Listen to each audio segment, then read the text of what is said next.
How's it going, Crossroads? It's good to be back back in Texas here after having a week off there, back in Ohio, back here talking sports with y'all. And again, while I was gone, we finished up their football season, and we're moving over here to basketball season. We're going to start here with Victoria East women's basketball. They begin district play this Friday afternoon. They're at home versus the Fort Bend Marshall Buffaloes. This game will be at 3:30 p.m. Again, still for a lot of our area teams still on winter break right now, so a lot of high schools are going to start back up in school here next week. But for East, again, they want to keep their eye on the district play to start off with. And some players you got to keep an eye on.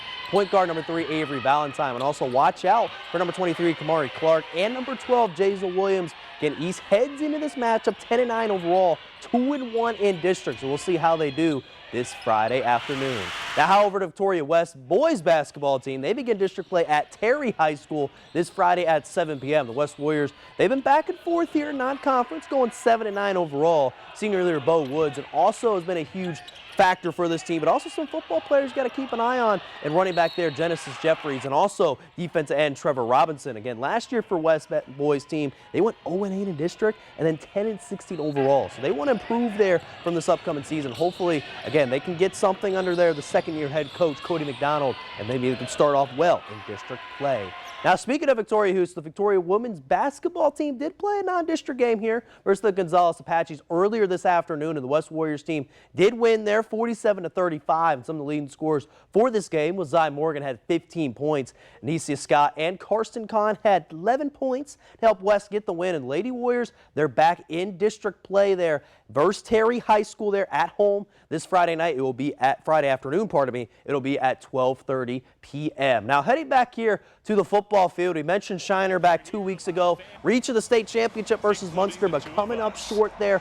Well, they got still something because one of their own in defensive back, Dalton Brooks, made an impact, some impact plays in the Las Vegas Bowl versus USC. Brooks had one big third-quarter interception, which helped give the Aggies there back a lead at the time, but USC would end up winning this game. And for Brooks, is in whole, he ended the season having 38 individual tackles, 5.5 tackles for loss, 1 interception, and then 1 sack. And speaking of college football, the Texas Longhorns are currently getting ready for the Peach Bowl versus the Arizona State Sun Devils on New Year's Day. And Texas won their first-round matchup versus the Clemson Tigers 38-24. And they got some big contributions from running back Jaden Blue, who says their team is ready to get the win and make a run to the national championship.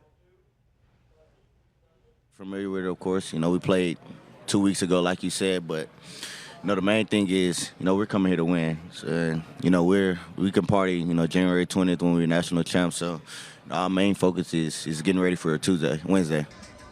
And Blue and Texas are hoping to get that running game going right away, and they kind of make some plays. Again, if they want to win this Chick-fil-A Peach Bowl, again, this will be on New Year's Day at noon p.m. Central Time here on ESPN. And then one more quick thing, Don, before I head it over to you. Victoria West there in soccer tied with the Gonzales Apaches there, 1-1 apiece there. So again, props up there. Again, we're starting up soccer season as well as basketball season now as we're finishing up here the